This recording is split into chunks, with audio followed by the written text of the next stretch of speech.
Bible prophecy or biblical prophecy comprises the passages of the Bible that claim to be communications from God to humans through prophets. The biblical prophets are usually considered by Jews and Christians to have received revelations from God, subsequently recording them in the relevant writings. Such passages are widely distributed throughout the Bible, but those most often cited appear in Ezekiel, Daniel, Matthew chapter 24, Matthew chapter 25, and Revelation. Some prophecies in the Bible are conditional, with either the conditions implicitly assumed or explicitly stated.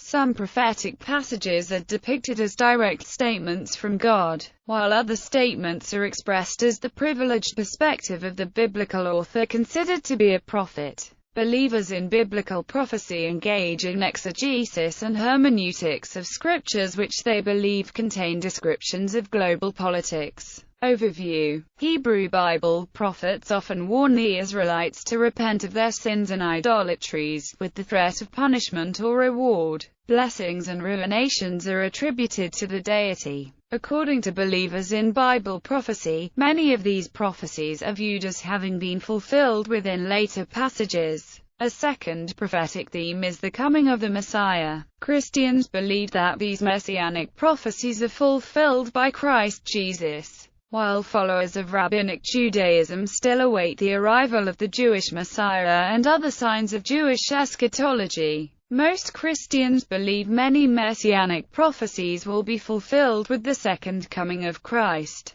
though some Christians believe that all messianic prophecies have already been fulfilled. Rabbinic Judaism does not separate the original coming of the Messiah and the advent of the Messianic age. For details of the differences, see Christianity and Judaism. Another major theme concerns the end times, or last days, particularly according to the revelation of John. Hebrew Bible. Genesis chapter 15 verse 18 promises Abraham and his descendants the land of Canaan from the river of Egypt to the Euphrates, and Genesis chapter 17 verse 8 states, "The whole land of Canaan, where you are now an alien, I will give as an everlasting possession to you and your descendants after you, and I will be their God." Verses such as Acts chapter 7 verses 4-5 and Hebrews chapter 11 verse 13 indicate this was not accomplished during Abraham's time. F.F. Bruce argues this was accomplished during David's reign. He writes,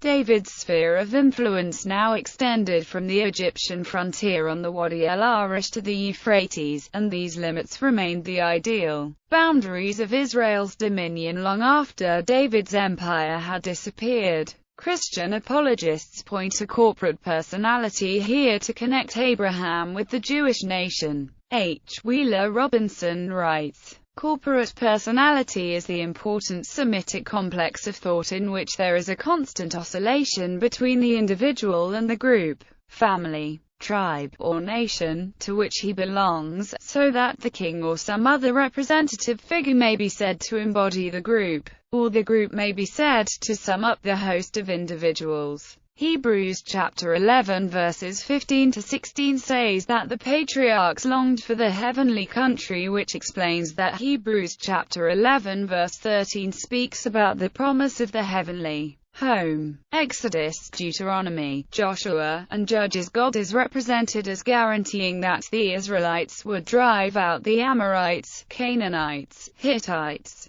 Perizzites, Hivites and Jebusites from their lands, which the Israelites wanted to appropriate. The same applies to the Girgashites. In Exodus chapter 34 verses 10-27 this is referred to as a covenant, commandments being given. In Judges, the Israelites are described as disobeying the commandment to worship no other gods and as a result not being able to drive out the Jebusites. The Israelites did not drive all of the Canaanite tribes out in the lifetime of Joshua. The books of Joshua and Judges mention towns that could not be defeated. According to 2 Samuel, the Israelites occupied Canaan, but the complete seizure took place only when David defeated the Jebusites in Jerusalem and made it the capital of the Kingdom of Israel. Davidic dynasty. God states that the house, throne and kingdom of David and his offspring will last forever. 1 Kings chapter 9 verses 4-7 as well as 1 Chronicles chapter 28 verse 5 and 2 Chronicles 7:17 state that Solomon's establishment is conditional on Solomon obeying God's commandments. Solomon built the temple in Jerusalem and did not obey God's commandments. The destruction of the kingdom of Judah by Nebuchadnezzar II in 586 BC brought an end to the rule of the royal house of David. Some scholars including Saul of Cyrene state that God has promised an eternal dynasty to David unconditionally. They feel the conditional promise of 1 Kings chapter 9 verses 4-7 seems to undercut this unconditional covenant.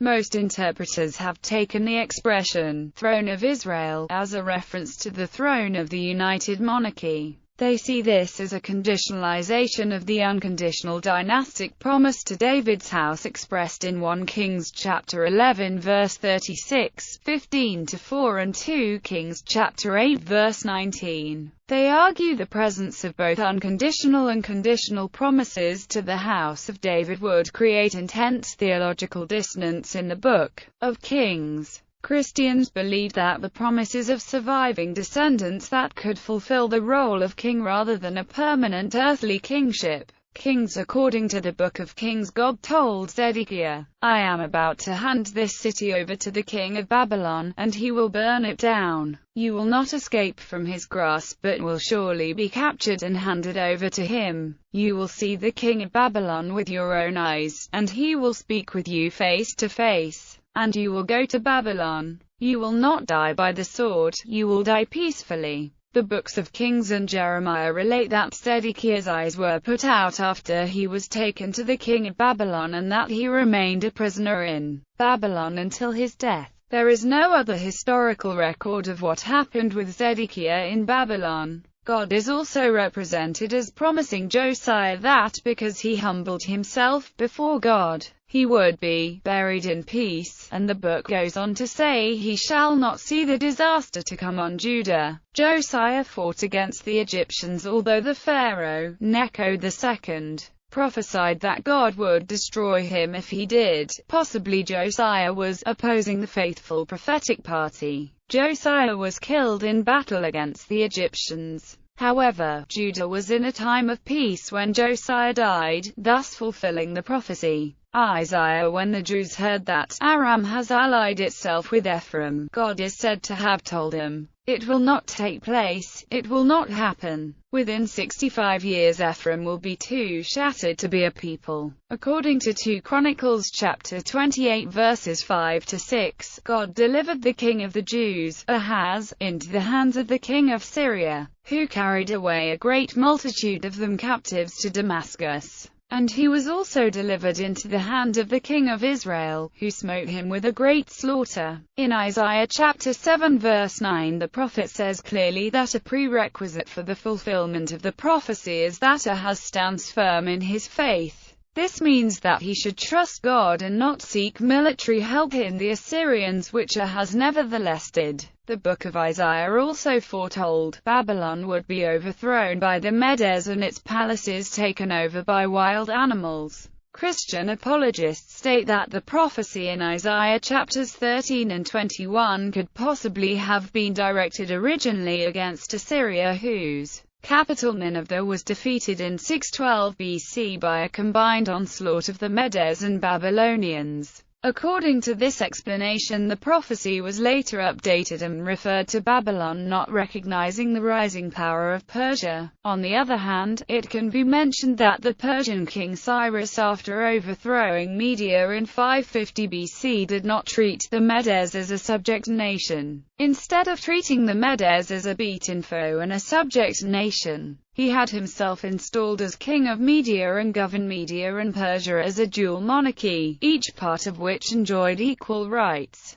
Damascus will become a heap of ruins. The cities of Ara will be deserted and left to flocks. The prophecy may date from 735 BC when Damascus and Israel were allied against Judah. Tiglath-Pileser took Damascus in 732, which some apologists point to as the fulfillment of this prophecy. But this campaign never reduced the city to rubble. The depiction of Damascus as a heap of ruins has been understood as figurative language to describe the despoiling of the city, the leading of its people as captives to Kir, and the way that the city lost much of its wealth and political influence in the years following Tiglath-Pileser's attack. The prophecy is also believed by some to have a future fulfillment relating to end-time developments concerning Israel. Many terrorist groups have their bases in Damascus, and in 2007 Israel vowed to destroy Syria if Syria attacked using chemical weapons.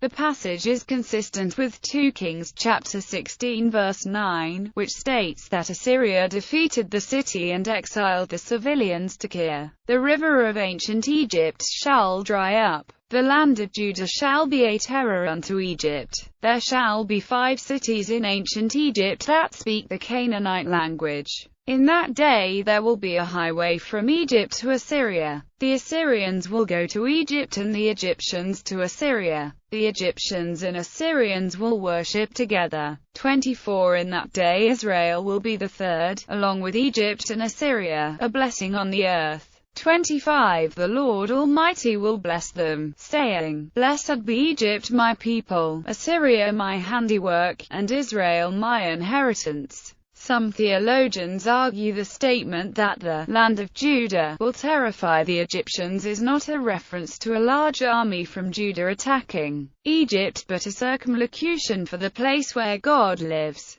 They argue it is God and his plans that will cause Egypt to be terrified. They go on to argue the second, in that day, message from verse 18 announces the beginning of a deeper relationship between God and Egypt which leads to Egypt's conversion and worshipping God. They say the last, in that day, prophecy speaks about Israel, Assyria and Egypt as God's special people, thus describing eschatological events. The generals of Astyages, the last king of the Medes, mutinied at Pasargadae and the empire surrendered to the Persian Empire, which conquered Babylon in 539 BC under Cyrus the Great. The second Isaiah, 40-55, comes from the late exilic period, about 540 BC. Some scholars believe the reference to Cyrus is a vaticinium ex eventu or prophecy from the event. There are many scholars, however, who point out that the prophet himself spoke of Cyrus, arguing that Deutero-Isaiah interpreted Cyrus' victorious entry into Babylon in 539 BC as evidence of divine commission to benefit Israel. The main argument against the idols in these chapters is that they cannot declare the future, whereas God does tell future events like the Cyrus predictions. Jeremiah prophesied that,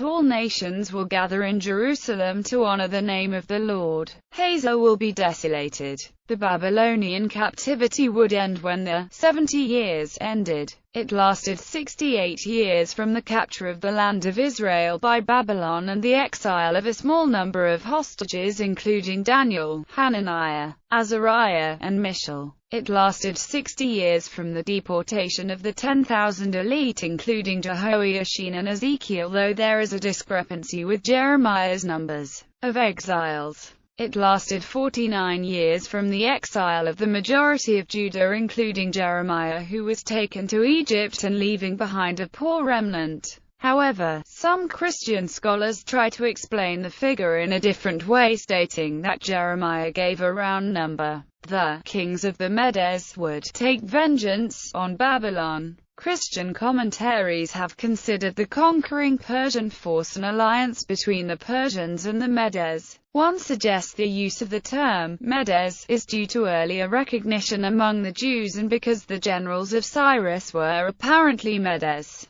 Jeremiah prophesied that Babylon would be destroyed at the end of the 70 years. According to Daniel chapter 5 verse 31, it was the currently unidentified Darius the Mede who captured Babylon. Babylon would never again be inhabited. The destruction of temple by the Romans in 70 brought an end to the Jewish sacrificial system. Christians have stated this refers to the millennium in which Christ reigns for 1,000 years. Since Jeremiah chapter 33 verse 18 goes along with the eternal reign of the line of David in verses 21-22. God will make Jerusalem a heap of ruins, a haunt of jackals, and will lay waste the towns of Judah so no one can live there. God will have compassion on Israel and cause them to return to the land after scattering them among the nations. Daniel. For more details on this topic, see Attribution, the writing on the wall, Daniel's vision of chapter 7, Daniel's vision of chapter 8, abomination of desolation, prophecy of 70 weeks.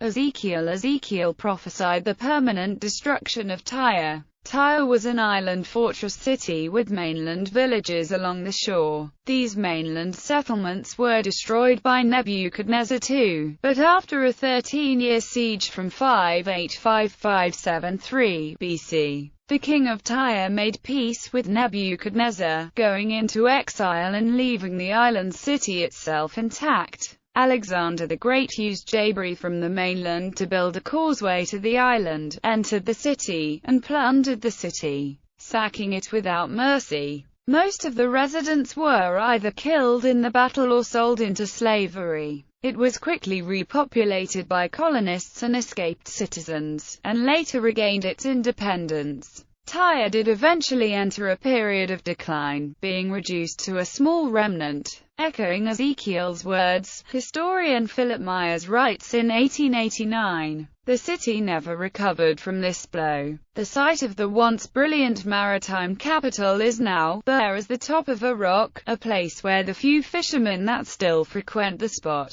spread their nets to dry." Older sources often refer to the locations as a fishing village. However, the nearby area grew rapidly in the 20th century. The ruins of a part of ancient Tyre can still be seen on the southern half of the island, whereas modern Tyre occupies the northern half and also sprawls across Alexander's Causeway and onto the mainland. It is now the fourth largest city in Lebanon with a population of 14,000 people. Ezekiel then prophesies the conquest of Egypt, the scattering of its entire population, and Nebuchadnezzar plundering Egypt. This includes the claim that God will make Egypt so weak that it will never again rule over other nations. Pharaoh Amasis II also conquered Cyprus, ruling it until 545 BC. Despite being a powerful nation in ancient times, Egypt has since been ruled by the Persians, Greeks, Romans, Byzantine Empire, Ottomans,